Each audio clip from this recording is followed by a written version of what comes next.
Assalamualaikum warahmatullahi wabarakatuh. Halo, selamat datang di channel YouTube Dr. Herbal TV. Suatu channel YouTube yang didedikasikan sebagai salah satu media edukasi untuk masyarakat Indonesia tentang manfaat dan khasiat dari herbal-herbal, tanaman obat, dan jamu Indonesia. Channel YouTube ini saya create tentu atas berbagai masukan serta request dari semua pecinta herbal, pegiat herbal, peneliti herbal, dan rekan-rekan dokter herbal lainnya. Dan tentunya saya juga pada konten-konten berikutnya akan memberikan edukasi, misalnya mengenai ramuan-ramuan herbal, kemudian juga tentang kreasi-kreasi makanan dan minuman fungsional yang bisa dibuat atau diramu dari bahan-bahan herbal. Saya akan pula mengundang dokter-dokter herbal lainnya untuk berbagi pengalaman dan ilmu kepada Anda-Anda semua. Nah, di sekeliling saya ini ada begitu banyak tanaman-tanaman obat ya. Jadi saya berada di suatu kebun herbal. Di sini tanaman-tanaman obat itu mengandung pengertian adalah semua tanaman atau tumbuhan yang memiliki khasiat untuk kesehatan maupun untuk kepentingan pengobatan, sehingga disebut sebagai tanaman obat atau medicinal plants. Kemudian ada pula istilah misalnya obat tradisional. Nah, obat tradisional itu sebenarnya adalah obat yang berasal dari bahan alam, ya, diantaranya berasal dari tanaman atau tumbuhan obat, atau bisa juga berasal dari bahan hewan, atau bisa juga berasal dari bahan mineral yang diolah sedemikian rupa, bisa dari bentuk segarnya atau dari bentuk ekstraknya yang gunanya juga untuk kepentingan kesehatan dan pengobatan dan sesuai tradisi yang diturunkan dari generasi ke generasi pada suatu wilayah. Nah, selain istilah obat tradisional, kita juga kenal istilah herbal, kenal pula istilah rempah. Sebenarnya memang istilah herbal dan rempah ini saling beririsan, ya, di mana sebenarnya rempah itu adalah segala bagian dari tanaman yang bisa dimanfaatkan untuk kepentingan kuliner dan juga untuk kepentingan kesehatan dan pengobatan. Jadi kita bisa ambil bagian daunnya, bagian tangkainya, bagian bunganya, bagian kulit kayunya, bagian umbi, rimpang, akar, biji, dan bagian-bagian bunga yang lainnya, ya. Kemudian umumnya dikeringkan. Lalu istilah herbal sendiri, kalau dari pengertian botani adalah suatu tanaman kecil yang tidak berkayu. Ya, jadi bagian herba adalah bagian yang berada di atas tanah, aerial part.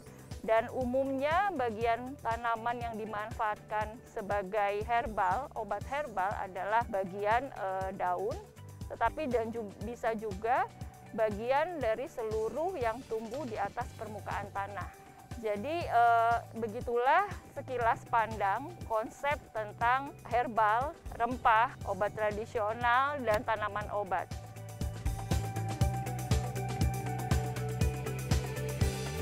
Selanjutnya nanti saya akan menerangkan tentang bagaimana suatu herbal itu bisa dijadikan preparasi sehingga siap dikonsumsi oleh kita.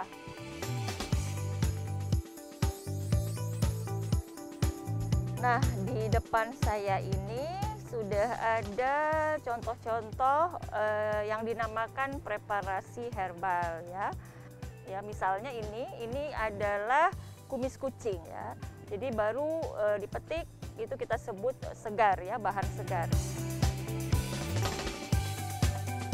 Kemudian ada lagi yang bentuk yang sudah dikeringkan ya, yang sudah dikeringkan ini namanya simplicia. Ya, simplicia. Jadi namanya simplicia kumis kucing.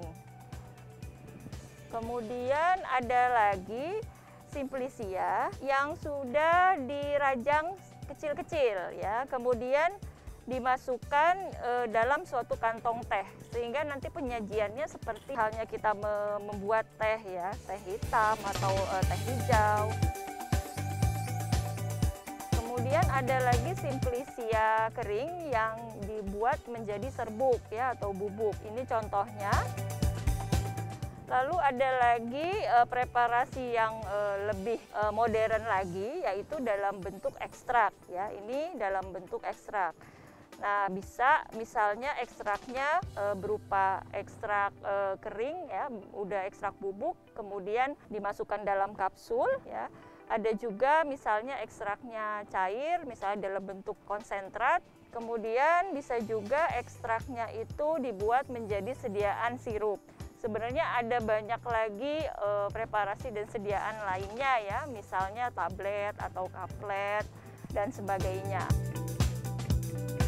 Kalau di luar negeri, misalnya di Cina atau di beberapa negara Eropa, ada pula sediaan dalam bentuk suntikan, ya, suntikan yang berisi obat herbal. Nah, saya sering ditanya, Dok, bagusan mana sih? Apakah bahan segar atau bahan simplicia kering atau serbuk atau yang bentuk teh atau yang bentuk ekstrak? Itu bagusan mana? Tentu saya jawabnya relatif ya. Jadi tidak bisa saklek dikatakan mana yang paling bagus karena semua perlu disesuaikan dengan kebutuhannya masing-masing ya. Misalnya ketika seseorang yang sehat ingin memelihara kesehatannya atau ingin meningkatkan imunitas tubuhnya dan dia memahami bagaimana cara memilih bahan segar yang baik, bagaimana takaran yang tepat,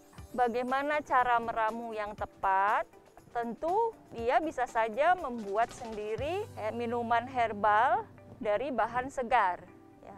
Tetapi jika seseorang kurang memiliki pengetahuan tentang bagaimana herbal itu, bagaimana cara meramunya, bagaimana takarannya, dan juga tidak memiliki waktu untuk menyiapkan sendiri, maka bisa saja ia memilih bentuk yang sudah dijual di pasaran, ya, bisa berupa bentuk simplicia atau berupa simplicia serbuk atau bentuk teh ya. Kemudian nanti tinggal disajikan sesuai petunjuk dari kemasan produk yang ia beli tersebut. Nah, ada lagi ekstrak. Ekstrak ini kapan digunakan ya? Ekstrak ini digunakan terutama oleh orang-orang yang butuh khasiat akan herbal yang lebih cepat. Karena apa?